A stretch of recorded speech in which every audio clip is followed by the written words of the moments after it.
Old books exert a strange fascination for me. Their smell, their feel, their history. I often wonder who might have owned them, how they lived, what they felt. Every old book has a story to tell, a story that goes beyond its table of contents. Pencil notes left on its margins, highlighted passages or favorite quotes. It is as if the previous owner left those notes intentionally for the next reader. Through these notes, they left a map to show you a path to treasures they found themselves hidden inside the book. I've been collecting old books like this for the past decade of my life, and over all those years I've collected books that are 100, 150, 200 years old. None of them were ridiculously expensive, first of all because I cannot afford ridiculously expensive books like that, but the other reason is that what I'm looking for in books like these are the stories that are hidden in them by the notes that they have on the margins, by the passages that were highlighted by the previous owner. And you cannot put a price tag on a magical experience like this. In this video, I would like to share with you one of the books from my collection that is very close to my heart. It was recommended by Donna Tartt, who is the author of The Secret History and the Goldfinch. In one of her interviews to the New York Times, she mentioned that this book about Lord Byron, the English poet Lord Byron, is on her bedside table and is one of her favorites. As a fan of Lord Byron and his poetry, I knew that I have to get this book. I also love, of course, the style of Donna Tartt, and this book was very difficult to find. First of all, it was a very limited print. I stumbled upon it accidentally in one of the second-hand bookshops in London. I was so surprised when I wasn't looking for it. I was just so surprised just to see accidentally in a row the book that I've been looking for the last 2-3 months. I cannot tell you about it, I have to show you. So let's move to the desk. I don't think that there is any other experience that can be compared to holding an old book in your hands. And this is the book that Donna Tartt keeps on her bedside table.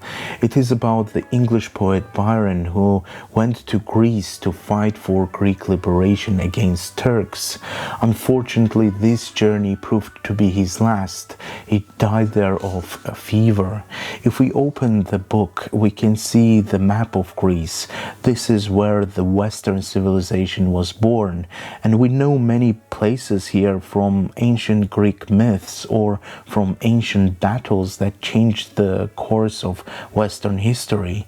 Here we can see Thermopylae, where 300 Greek soldiers fought against huge Persian army and won.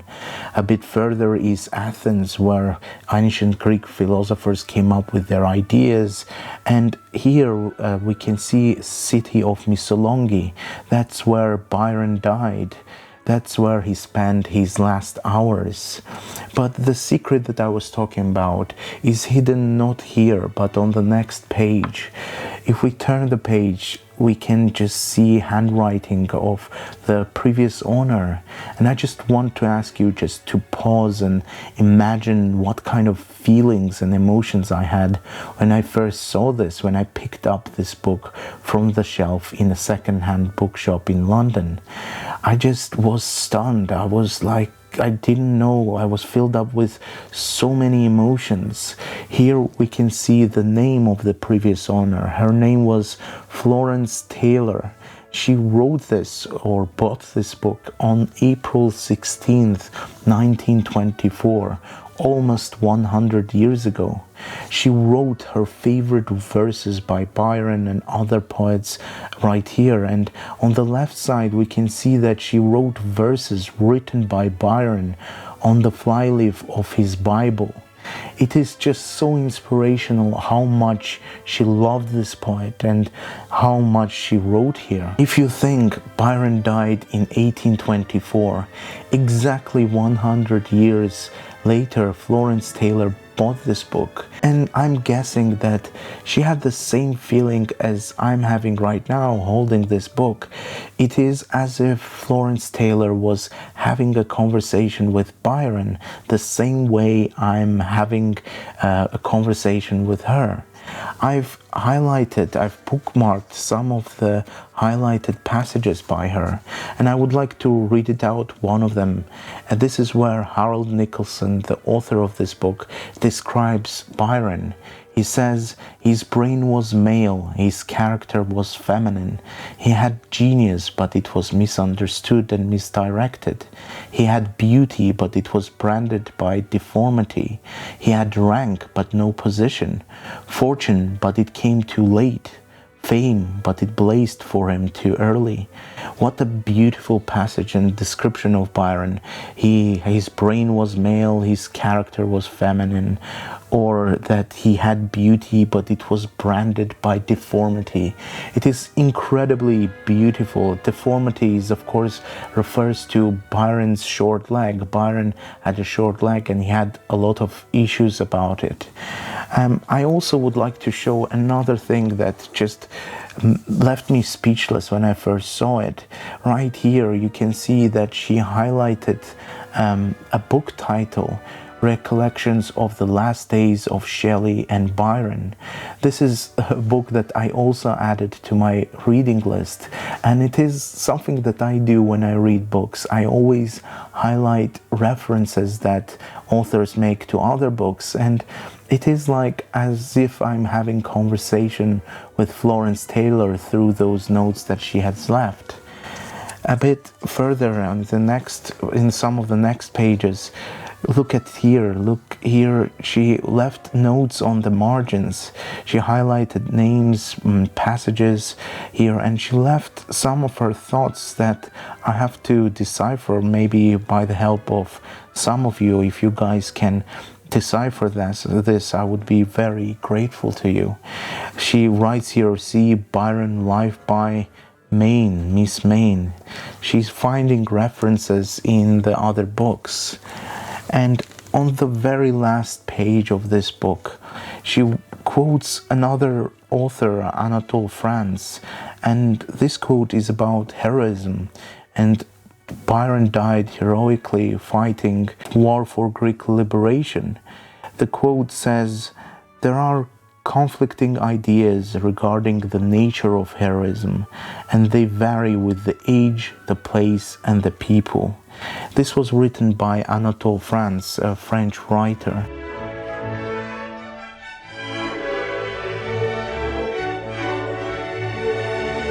I'm quite sure that Florence Taylor would have never thought that someone 100 years later will try to find her just because of the notes that she left on the margins of this book. But in any case, I tried to find any information about her, like who she was, what was she like, what other books did she read, and I couldn't find anything. And it is a little bit sad because when I was reading this book, I looked at the passages that she chose to highlight, and it made me realize that if we ever met, we would have so many topics and conversations to talk about. And in other sense, it is interesting. It is good because it's good to have those mysterious friends with whom you are connected by this unusual way, you know, through the notes and highlights. It is a very different connection that someone can have. I hope you enjoyed this story, this tour around one of my old books. If you would like me to make more of those, because I have plenty of old books with similar kind of stories, please leave a comment down below. And when you subscribe to my channel, you kind of give me more fuel, more motivation to keep going. So if you found this video interesting and you would like to see more, please consider subscribing to this channel. I would also want to mention that I have a podcast where I interview authors, mostly non-fiction authors, and my recent episode is with Dr. Ruth Skerr from Cambridge University. We talk about Napoleon and his gardens. It is a book that Ruth Skerr published recently called Napoleon: A Life in Gardens and Shadows. So if you are interested, please check it. It will be down in the description below. And I hope to see you in the next one.